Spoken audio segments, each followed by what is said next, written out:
welcome back to Meet the Expert. I am so excited. Oh my gosh, y'all. I have a treat. She has interviewed over 300, I think like 360 nurses so far. And she is a force to be reckoned with. I am going to welcome in my nurse. I call her my legacy nurse because I think that's what she's doing. She's really capturing the legacy of nursing. Dale Barzey Pond, welcome in, my sister. Welcome. Thank you so very much for that. I am so grateful for your work. I have been watching your work for such a long time. And I love how you bring out, like I said, the legacy of nurses. You started off with even, I think it was a family member of yours that was a nurse back in the day. Tell me your story. Tell it to me. So no, he wasn't the first person to do this. Was not really a family member, but I did know him. From Montserrat. He is from Montserrat, where I'm from, and I did know him as a student nurse. And so when I first approached people about this, he was the first one to say, "Okay, let's do it." Didn't have a question. He just said, "Yeah, let's do it." I love it. I love it. And you are from Montserrat, so we're Caribbean people here. So we're gonna just let back and let them come on in. They're gonna I already tell her I love her accent, and I know I probably have accent too, but I love your accent, Montserrat. Yeah, how long have you been a nurse now, Dale? Oh my goodness. This year of 2025 I'm now into my sixth decade. Made 51 years. Yes, I became a registered nurse in the United Kingdom in 1974. Oh, wow. That's amazing. Well, I honor you. It is my privilege to have you here. Welcome. Welcome. What got you excited into interviewing different nurses? What was your Casey, it really was my own experience. As I just said, I became a nurse in the United Kingdom in 1974, but I grew up in Montserrat. So after becoming a nurse and a midwife and working for a little bit in the UK, I went home. And I worked at home for a little bit. I worked at home for a few years. Then I went back to the UK, and then I came to the US. So I had the privilege of working in several countries. And over time, I also had the experience of working in different areas of nursing. And what I realized is that where you work, where you practice, although our nursing education is pretty much the same, it's different what is expected of you, what your scope of practice is, how you are seen by other members of the healthcare team, how you are seen by the people you serve is not the same. It's not the same. So, for example, you just mentioned you're a Caribbean person, as I am. In the Caribbean, if you know, we give people their title. It's a part of our respect. So if you're a nurse, they call you Nurse Pacheco. No one calls you Casey. That's true. Wow. The utmost respect. Yeah. The same they do for doctors, lawyers, teachers. They give you the utmost respect. When you move from that to a place like where, it's much larger. Yes. And the culture is different. And everybody calls you Casey, and there's nothing special about you. And that takes a bit of getting adjusting to. Your patients look at you different. What you're allowed to do it looks very, very different. I remember one particular case very early on when I came to the US. I came from the UK to the US, and I was accustomed to a certain level of autonomy as a nurse in the US. I remember this was during my orientation. I on the unit, and my preceptor, we were going around in the unit, which was, acclimatizing us, kind of. Uh-huh. There was a nurse there. She was also from the Caribbean. I think she was from Jamaica. Okay. She wasn't being oriented. She had already been oriented. She's fairly new though. Mm-hmm. And this was on a surgical, was a post-surgical unit. And I remember that there was a controversy because there was a patient who had been having post-surgery some abdominal discomfort. The nurse went ahead and passed a nasogastric tube. Now, my preceptor said, "Did you have an order for that?" Yeah. And the nurse says, "What nurse needs an order for that? This is what you do." It was a whole big thing. Yeah. Now, I have to tell you that what she did, I guess she was trained in Jamaica. What she did as going ahead, assessing the patient, recognizing that they needed a nasogastric tube and passing the nasogastric tube, is precisely what I would have done in the UK at that time. Oh, wow. Right? And so when there was this thing about, did you have an order? Yeah. My point was like,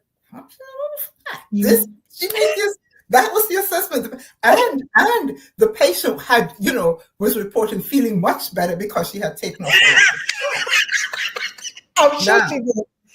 Now, the thing that got me was the nurse pleaded for the patient. My preceptor said, "You have to remove that nasogastric tube." The nurse pleaded, "Let's not put the patient through this. I will call the doctor. I will get the order. This is what the doctor is going to tell me to do. I have just done what the doctor is going to tell me to do." It fell on deaf ears. The patient pleaded. It fell on deaf ears. Oh, man. And that was the first time I think that I realized that scope of practice was not necessarily the same, regardless of where you were. I think that was the first time, maybe somewhere in the back of my head, I thought to myself, I need to talk about this. Yes. And I'm glad you're talking about this because, on Meet the Experts, and I'm sure just on your podcast as well, we talk to nurses all around the world. And we're also trying to make a transformation for healthcare globally. And it's not going to, yes, we have to start locally, but this movement is a global movement. Yes. And I'm glad you started here, and I'm glad we're both Caribbean because I have to talk to somebody about this, and I don't want to sound ancient. But I'm telling you, when I was growing up, I went to a school, and, in the Caribbean, we wear uniform. And the uniforms are the highlight of your identity, the prestige, the pomp of the school. Now, looking at nurses, you can spot a nurse a mile away because the nurse had, from head to toe, they looked like a nurse, right? They had the hat, they had the little watch, the stockings, the uniform, and it was prestige. And being a nurse, even though it's not like well paid as a doctor, there is a certain level of prestige that happens. And the nurses had so much esteem, I should say, the way they carried themselves and the way people treated them in the community just by their uniform. Now, don't get me wrong. I love me some scrubs. They feel like pajamas. They're so comfortable. I would hate to wear stockings in this day and age and cap. But there's something about the uniform. I feel like we lost our identity as a nurse. And I feel, and this is just me, I just think about the nursing uniform universally. If you see the little cap, everybody know that's a nurse, right? And I've been thinking, how can we get our identity back? Because now everybody wearing scrubs. You don't know who is who. You don't know who's the doctor. You don't know who the nurse is, who's the aide. And our identity has been lost. So that's me. I'm a nostalgia. I'm talking about it. I don't know if you have any thoughts about it, but you've been nursing for a while. I have been in nursing for a while, and I have to tell you, quite if I am to be quite honest and quite transparent, I couldn't stand the caps. No, you couldn't. Everything You I couldn't. could do with everything else. I couldn't stand the caps. And I have to tell you, as a I'll go back again to being a nurse in nursing school, and transition to being a nurse. So in the 1970s in the UK, and before that, you were identified as a student, for example, by the color of your belt and by the complexity of your hat, of your cap. So as a first year student nurse, I trained, if anyone's listening from the UK, I trained within the guys group, and my first year student nurse my belt for my uniform was white. And my cap was just a plain white cap. And then when I think throughout the student years, the cap was just a plain white cap. My belt changed from white in the first year to red in the second year to blue in the third year. Okay. To a whole different uniform once I became a registered nurse, so different color and all of that. And my cap, the complexity of my cap changed. Really? It had all these waves and things once I became What? She said all the waves. People, though, what that meant was that your patients on a unit, for example, knew precisely who you were in the hierarchy of things, because my belt as a first year student was white. Okay. So when you came into contact with patients, right? Yes. They knew where you were on the spectrum. Yeah, where you were. This is really enlightening. I mean, I'm not advocating for us to go back to the cap and No, I'm gown. not. I absolutely am not. Let me tell you something. Those collars were so stiff they would cut your neck. I can imagine. But, and people wore skirts, the skirts, and I know some people might want that back again, but how are you gonna really do your job, right? So do you think? Okay, so I have so many questions to ask you, but I'm gonna start with my rapid fire questions because I know you're a well of wisdom, and I want to talk.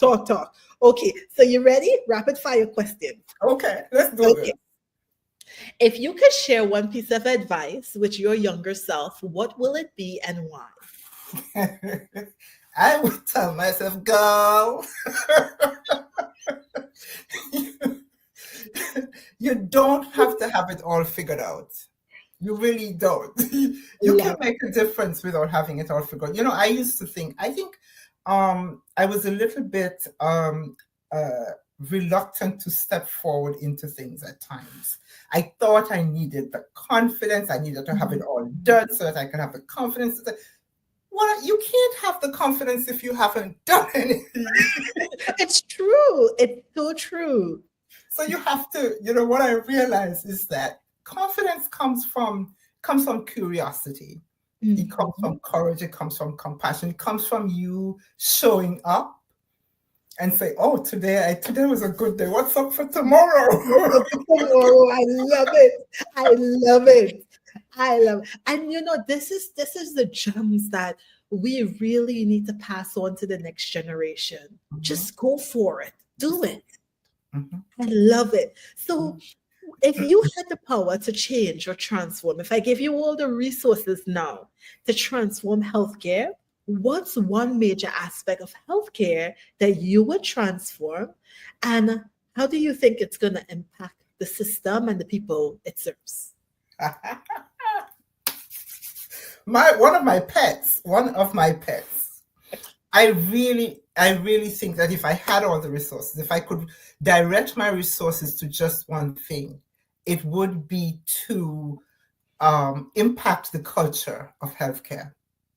I feel, and when I talk about impacting the culture of healthcare, I'm really talking about the culture of um, caring for our caregivers. The healthcare system focuses on efficiency. We check all the boxes, we check all the this and that.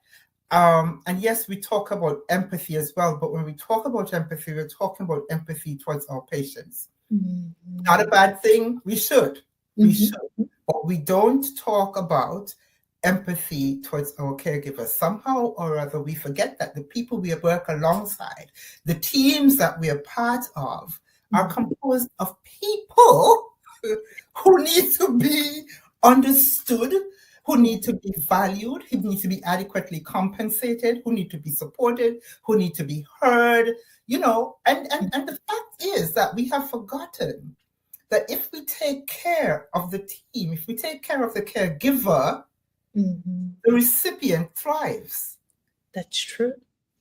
If you take care of the person who's giving the care, the patient thrives. It really is that simple. Because as people, we can complete tasks. We can, do all of those things. But if there isn't that connection, if my patient doesn't feel that I'm the person who's taking care of them, has that connection, has that empathy, is feeling good about themselves. And I'm not necessarily, when I say feeling good about themselves, I'm not suggesting that you don't have a problem. I am saying that you, despite whatever your problems are in an environment that's supportive of you, and hears you and values you. If that person is not the person taking care of you, it doesn't help with you. You can complete the task. But the patient and you don't thrive. You don't thrive. Now you're saying this, and your words are weighted because you're speaking from someone who served as a nurse in different countries. And that brings a lot of weight to what you're saying, because sometimes in America you have this commercial system where it's kind of a competitive, you get that capitalistic form of reimbursement, but then you're coming from the UK where they have like the government is who pays for national health system. So now you're talking from different systems, and you're seeing even from different systems, the culture of taking care of the caregiver is still lacking. Yes. It needs attending to. I would be very interesting because I have some viewers here from Australia and India, different parts of the world. I would be interested to hear their comments down to see if this is a trend in their neck of the woods and what their thoughts could be as well, as far as shifting this culture, because this is I'm right with you. I do think we need to shift the culture. My next question for you is a little bit tapping on your personal experience and skill set. So everybody wants to be successful, especially when we're looking on LinkedIn here. We have all these nurses wanting to be successful. What do you think is a mindset or some skill or something that people often trips people up and prevents them from being successful or reaching the success they want to achieve? Well, for me, there are two things. And the first one, I think, is kind of ties into the first question you asked me about if I could share a piece of advice with my own self. I think the first one is perfectionism. We think it has to be perfect. It doesn't have to be perfect. We have to do our best. And very often what we think is perfect is not really perfect. And striving for perfectionism sometimes keeps us from moving forward. Day after day, our things are going to change. And what is perfect today, trust me, is not perfect tomorrow. So true. Move ahead and do your thing. Real success, I think, comes from progress rather than perfectionism. It comes from progress. It comes from constantly learning. It comes from constantly reflecting. It comes from doing your best every day. It comes from integrity. and things like that. And the other thing that I think stops people from moving forward is actually success itself. We get into a place of success paralysis. That's true. We are much as we want it. And I do not want to take away from anyone at all who's trying to be successful, because I know that deep down that's what they want. Yeah. But we're dead scared of it sometimes. It's true. You're right. You are absolutely right. I think when you say we're scared of it, I think about this world. We have so many educated people, not just nurses. We have an entire field all around the world of healthcare people, healthcare workers. I truly believe the healthcare systems that we face, that we see today, could be better. And it's not on one person or one organization. I really think each of us, if we did something, if we weren't so scared, I think we really could create something different. But we are scared sometimes. We're scared. We're very scared. We're very scared. And we say, you know, I used to, my children will tell you that I used to, when they did something good, I would, very often they would find me giving them something else. And they would say, well, Mommy, why? And I said, well, you know, the reward for good work is always more work. So that is kind of a double-edged sword, because that's one of the things that keeps us back. It's like, if I do this, somebody's going to want me to do that. And can I? You know? You know, you're making a good point. This is a really good point, because, you know, it's like when I had a little Grammy, she used to say, I said, why do you have so much to do? She said, give work to the busy one, because it's going to get done. So because there's a lot of people that can sit and complain, oh, this is wrong, this is wrong, this is wrong. But the people who are actually getting in the arms to do something, very few. Yeah. Very few. Very few. But I like how you say, move on. Do what you do and just move on. Keep it moving. I love that. Understand that not everything is going to be perfect. Not everything is going to be right. It isn't. You are human. Yes. Yeah. And you're going to make mistakes, especially when you're trying to make progress. You're going to make mistakes. You're going to try to follow someone. You look at this person went down this path, and this is exactly, they're achieving exactly what you wanted to achieve. And you try to walk that path, but that path is not your path. Hey, my sister, right here. It is. You know what came to me the other day? I realized the failure going on somebody else's path. It may not have been that you are a failure. It may just be that's not the path for you. That's not the path for you. That's not the path for you. And then we get discouraged because we think, well, why couldn't I? You know, lots of people say, well, if I could do it, you could do it. That is not necessarily true. I believe that. I don't think that's true.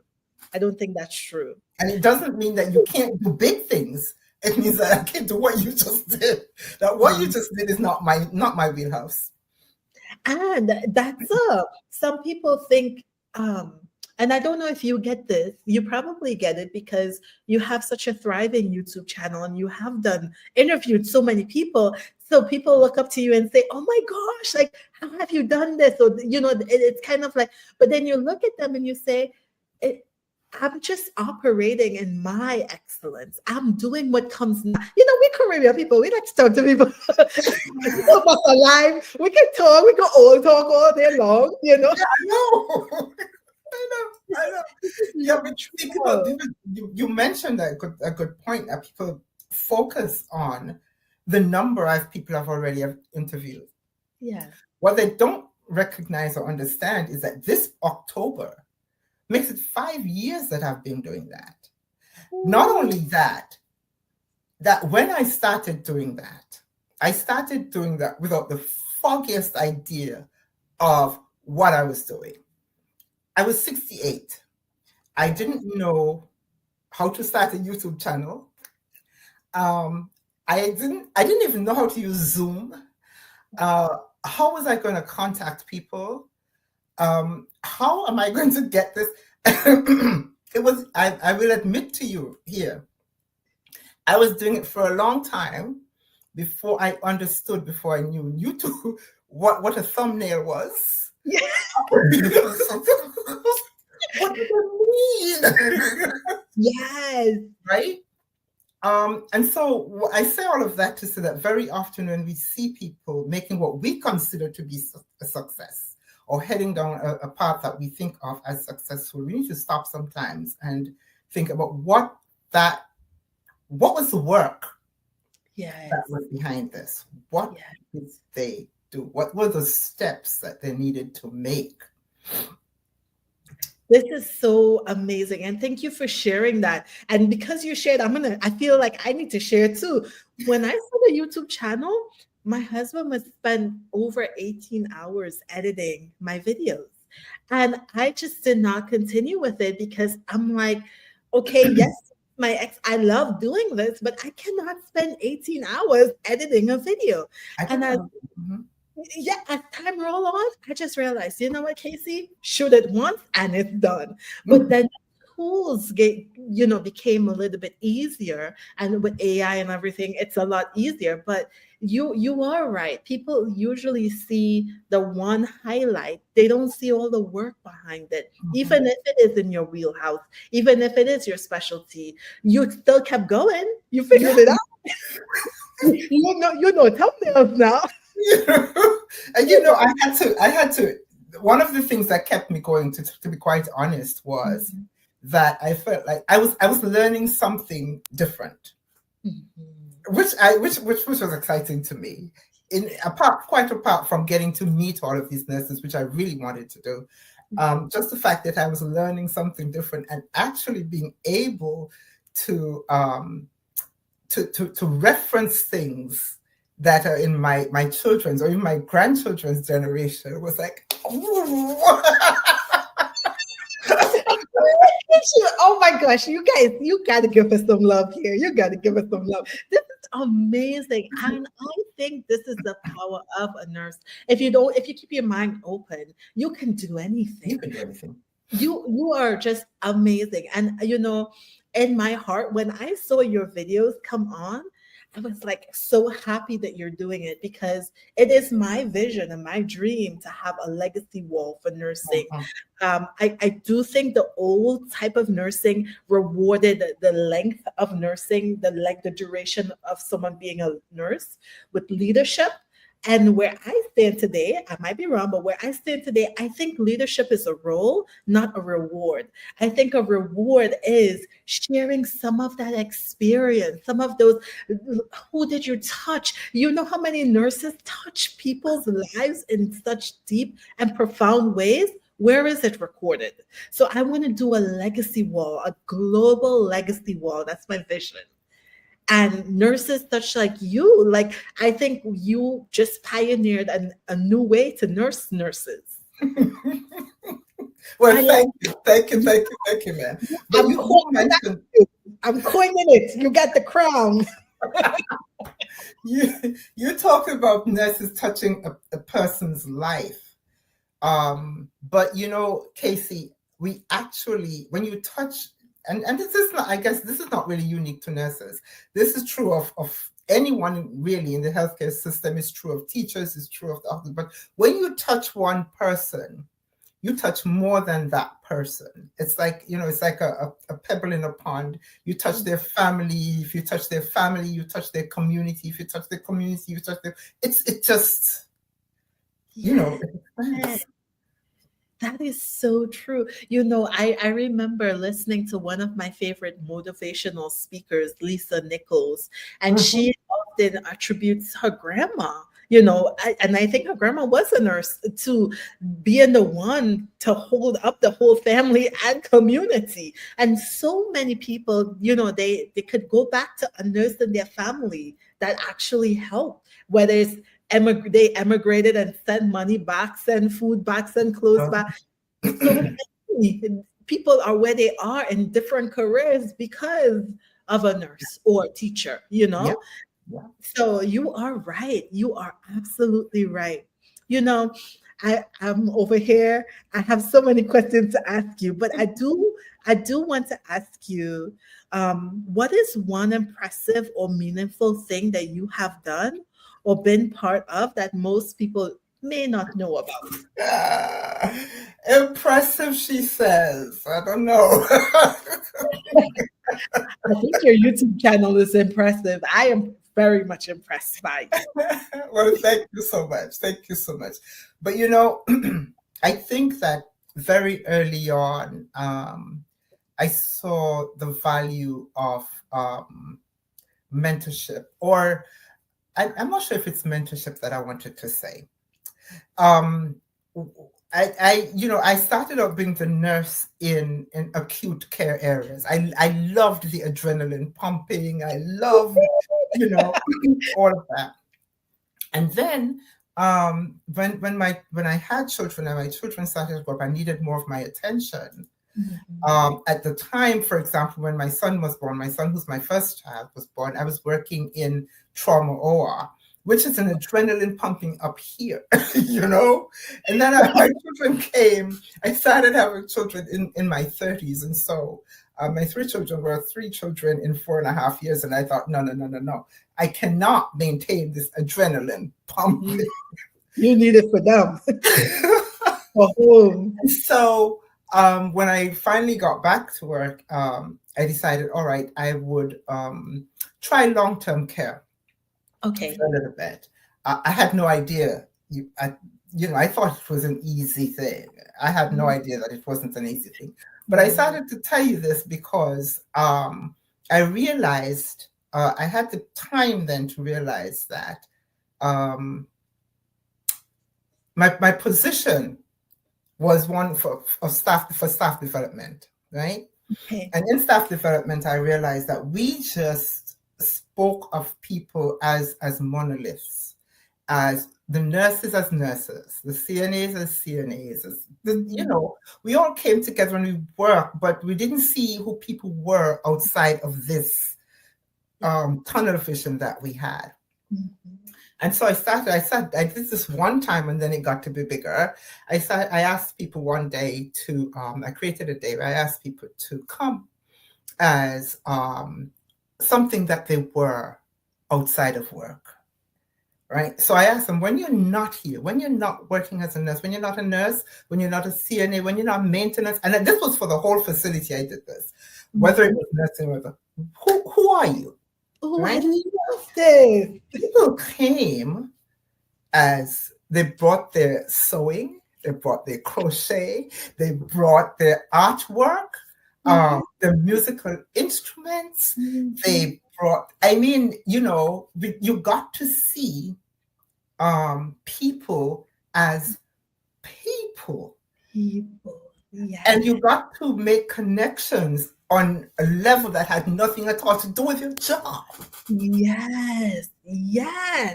And you could almost feel the shift in the way people spoke, looked, walked around each other. And so I realized at that point that education, mentorship, and stuff like did not have to be what's the word I'm looking for, on one level. It wasn't on one level. So my mentor could be somebody in maintenance. My mentor could be somebody in dietary. Right? I'm a nurse, but my mentor did not have to be. Yes, it's good to have a mentor who is walking the same path that you're walking. However, it's also good to have somebody in mentorship who, when I say, I think I want to apply for this job, but I don't know. And that person can say, yeah, but I see you as such and such. I see you as bold. I see you as. Yes. Right? Yes. As I started to say that, another story came to mind. And I will share this. I very rarely share this one, because I didn't even understand it at the time. I think it was in this same facility that I worked. And I'm talking now about staff development. I got this staff development job quality assurance job also. I worked there. I went to this facility, started working at this facility as a nursing supervisor, not because that's the job I wanted, but at the time it suited my family's needs. Mm-hmm. And every day, almost every morning, I would see the director of quality assurance. Somehow our timing was very similar at getting to work. Mm-hmm. And we just say hi to one another, and that was it. Now, at that time, I you know, my hair has grown from short to long to short to long. And at that time, the assistant director of quality assurance was leaving. And I thought to myself, you know, I could do that job. Didn't bother to apply for it or anything. However, I mentioned my hair because I think one weekend I decided, I'm just going to cut my hair. And so I took my husband's shaving equipment and I cut my hair. However, what happened was one of the pieces fell off, and so I cut my hair all the way down. And I was like, okay, I guess this is what it's going to be.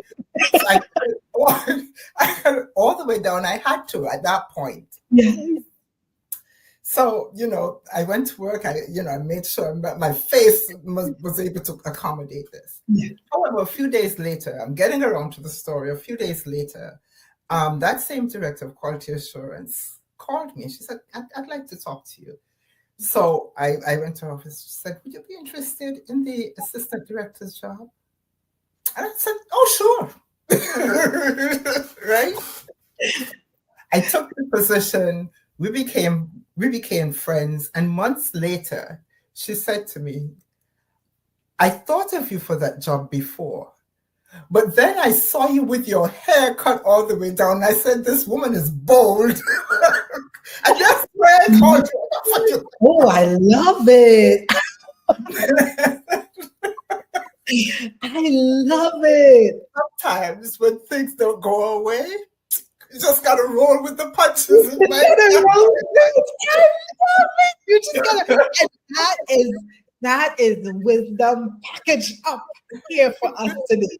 I love it. Yeah. Love it. Yeah, so I to get back to your question, basically I started to say that I started to do mentorship and staff development and stuff like that for a long time early on, because circumstances made me realize that mentors were everywhere.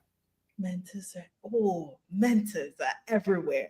I'm going to coin that. That is beautiful. I love the way you look at people and their value.